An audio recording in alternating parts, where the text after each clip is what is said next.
नबी पाक सल्लल्लाहु अलैहि वसल्लम और एक ऊंट का वाकया।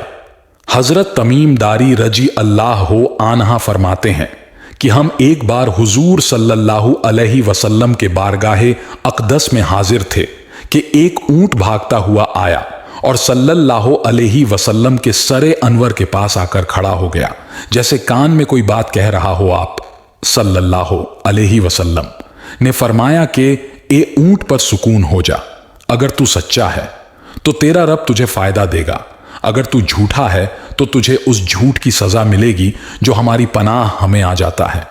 अल्लाह ताला भी उसे अमान दे देता है और हमारे दामन में बना लेने वाला कभी नामुराद नहीं होता। हमने अर्ज किया, रसूल अल्लाह सल्लल्लाहु अलैहि वसल्लम, यह ऊंट क्या कहता है? आप सल्लल्लाहु अलैहि वसल्लम ने फरमाया, ऊंट के मालिकों ने इसे जबह करके इसे खा लेने का इरादा कर लिया था, तो यह उनके पास से भाग आया है, तुम्हारे नबी सल्लल्लाहु अलैहि वसल्लम से मदद मांगी है।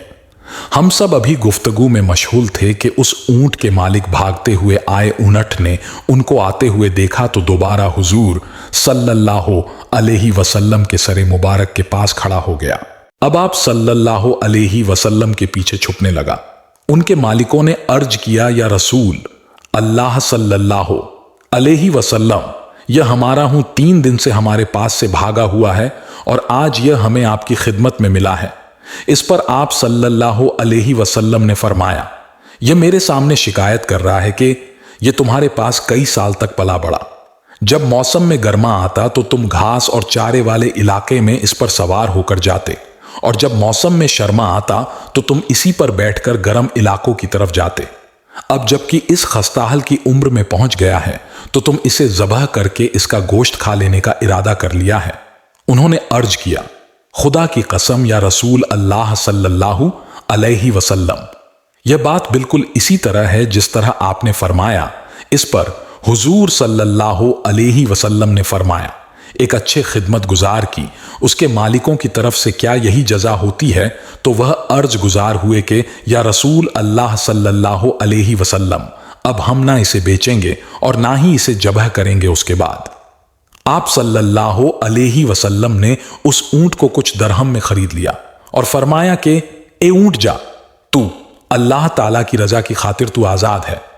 उस ऊंट ने हुजूर सल्लल्लाहु अलैहि वसल्लम के सरे मुबारक के पास अपना मुंह ले जाकर कोई आवाज दी तो आप सल्लल्लाहु अलैहि वसल्लम ने फरमाया, आमीन। उसने फिर दुआ की।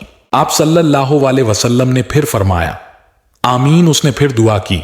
आप सल्लल्लाहु अलैहि वसल्लम ने फिर फरमाया, आमीन। उसने जब चौथी मर्तबा दुआ की तो आप सल्लल्लाहु अलैहि वसल्लम आप दीदा हो गए, आंखों से आंसू बहने लगे। हमने अर्ज किया, रसूल अल्लाह सल्लल्लाहु अलैहि वसल्लम, यह ऊंट क्या कह रहा है? आप सल्लल्लाहु अलैहि वसल्लम ने फरमाया, इसने पहली दफा कहा, ए नबी ए मुकर्रम, अल्लाह आपको इस्लाम और कुरान की तरफ से बेहतरीन जजा अता फरमाए। मैंने कहा, आमीन। फिर उसने कहा, अल्लाह ताला कयामत के दिन आपकी उम्मत से इसी तरह खौफ को दूर फरमाए जिस तरह आपने मुझ पर दूर फरमाया है। मैंने कहा, आमीन। फिर उसने दुआ की कि अल्लाह ताला दुश्मनों से आपकी उम्मत के खून को इसी तरह महफूज रखें जिस तरह मेरा खून महफूज फरमाया है। उसने फिर कहा कि अल्लाह ताला आपकी उम्मत के दरमियान जंग जुदा ना होने दें। यह सुनकर रोना आ गया, क्योंकि यही दुआएं मैंने भी अल्लाह ताला से मांगी थीं। पहली 3 तो कबूल फरमा ली, लेकिन आखिरी दुआ से मना फरमा दिया। जब जिब्राइल अलैहिस्सलाम ने अल्लाह ताला की तरफ से मुझे खबर दी है कि मेरी यह उम्मत आपस में जंग करके फना होगी, जो कुछ होने वाला है कलम उसे लिख चुका है। मोहतरम हजरत नबी करीम सल्लल्लाहु अलैहि वसल्लम के हदीस मुबारक में जो लिखा है, आज वह बिल्कुल सच नजर आ रही है। आज के दौर पर नजर दौड़ाए तो हम देखते हैं कि मुसलमान किस तरह एक दूसरे के खून के प्यासे हैं, एक दूसरे को किस तरह कत्ल करने को तैयार हैं। फिरका वारियत के नाम पर एक दूसरे के जान के दुश्मन बने हुए हैं। जितना नुकसान मुसलमान का किया है, उतना शायद काफिरों ने मुसलमान का नहीं किया। हमें चाहिए कि हम अल्लाह ताला की रस्सी को मजबूती से थाम ले, फिरका वारियत को खत्म करें, एक उम्मत बन जाए और आपस की नफरतों को खत्म कर दें।